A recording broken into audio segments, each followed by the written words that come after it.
Hello and good morning friends, this is Rajiv Mishra, आपका मित्र, आपका शुभ चिंतक।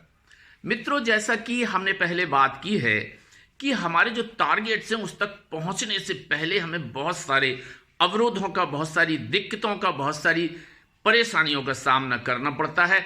हमने पिछले वीडियो में बात की थी कि एक जो जड़ता है वो हमें आगे नहीं बढ़ने देती, हमारे टारगेट तक नहीं पहुंचने देती। आज हम बात करेंगे उस दूसरे अवरोध की जो कि हमें अपने टारगेट तक पहुंचने से रोकता है, हमारे रास्ते में रुकावट डालता है। मित्रों, ये दूसरा अवरोध है सामाजिक रूढ़ियां। हाँ मित्रों, अभी भी बहुत सारे ऐसे समाज हैं जिनमें कि शिक्षा का बहुत ज्यादा प्रचार प्रसार नहीं हुआ है, या जो समाज या जो परिवार बहुत जागरूक नहीं हुए हैं। उन परिवारों में, उन समाजों में अभी भी सामाजिक रूढ़ियां हैं जो कि किसी युवा को, किसी व्यक्ति को, किसी महिला को या किसी पुरुष को या किसी बच्चे को अपने टारगेट तक पहुंचने से रोकती हैं। जी मित्रों, मैंने देखा है बहुत सारे ऐसे परिवार हैं, बहुत सारे ऐसे समाज हैं जो ये मानकर चलते हैं कि हमारा होने वाला बच्चा या हमारा होने वाले बच्ची वही काम करेगी जो कि हम परंपरागत पीढ़ी दर पीढ़ी करते आए हैं। मित्रों, ये केवल उनकी इच्छा नहीं होती है, बल्कि कहीं ना कहीं उन अभिभावकों के मन में एक डर होता है, नया चुनने का डर, असफलता का डर। और इस असफलता से डरने के कारण, इस असफलता से बचने के लिए वो ये सोचते हैं कि उनका बच्चा या उनकी बच्ची भी वही काम करने लगे जो कि वो परंपरागत रूप से करते रहे हैं, जिससे उसकी आजीविका तो दोस्तों चलती रहेगी, लेकिन उसका जो टारगेट है, जो लक्ष्य है, जो वो सोचता है कि उसे बहुत कुछ करना है, वो नहीं कर पाएगा और उसके सपने कहीं ना कहीं उसके मन में ही मर जाएंगे। मैंने देखा है, शायद आप लोग भी इस चीज को समझ रहे हैं कि बहुत सारे परिवारों में लड़कियों के प्रति अभी भी ऐसी सोच है कि एक निश्चित उम्र हो जाने के उपरांत लड़कियों की शादी जल्दी से जल्दी कर देनी चाहिए।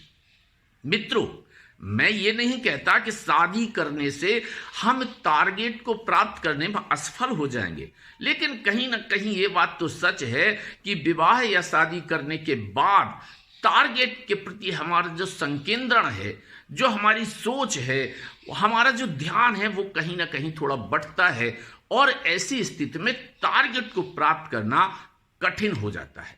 मित्रों, मैं ये भी कहना चाहता हूं कि इन रूढ़ियों के कारण बहुत सारे युवा ऐसे रहे हैं जिनके सपने उनके मन के अंदर ही खत्म हो गए हैं। तो मैं ऐसे अभिभावकों से, ऐसे माता पिता से ये कहना चाहता हूं कि अब वो समय नहीं रहा है। अब सारा विश्व एक गांव, एक परिवार के रूप में बढ़ गया है, एक गांव के रूप में माना जाने लगा है। आज अमेरिका की खबर, आज अमेरिका की सूचना, आज कनाडा की सूचना आप देखते हैं कि कितनी जल्दी हमारे पास आ जाती है। तो अब वो जमाना नहीं रहा है। मैं चाहूंगा, मैं कहूंगा, मैं निवेदन करूंगा, मैं प्रार्थना करूंगा ऐसे अभिभावकों से जो अपने बच्चों को उनके टारगेट तक पहुंचने से रोकते हैं, उन्हें रूढ़ियों की जंजीरों में जकड़े हुए हैं। बल्कि मैंने तो कभी सुना है, एक बड़ा छोटा सा शेर मैंने सुना है इसके बारे में कि लीक लीक कायर चले, लीक ही चले कपूत, ओ लीक छाणती नहीं चले, सायर सिंह सपूत। तो मैं अभिभावकों से कहूंगा कि अपने बच्चों को लीक पर मत चलने दीजिएगा। लीक पे जो चलते रहते हैं वो बहुत ज्यादा कुछ नहीं कर पाते। आप लोगों ने देखा है, जैसा कि इस शेर में कहा गया है, शायरी में कहा गया है कि लीक छाण तीन ही चले। केवल 3 प्रकार के लोग लीक को छोड़ के चलते हैं और ऐसे लोगों को ही सिंह कहा जाता है या सपूत कहा जाता है।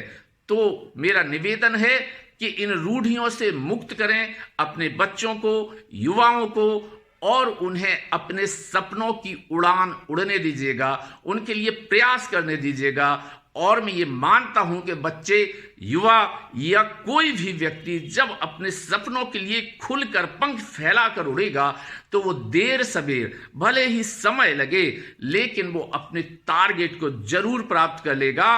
वह एक जगह कहा भी गया है, जब हौसला ही कर लिया ऊंची उड़ान का, जब हौसला ही कर लिया ऊंची उड़ान का, फिर देखना फजूल है कद आसमान का। मित्रों, आप लोगों के भविष्य के लिए, आप लोगों को टारगेट प्राप्त करने के लिए मेरी बहुत बहुत शुभकामनाएं। नमस्ते।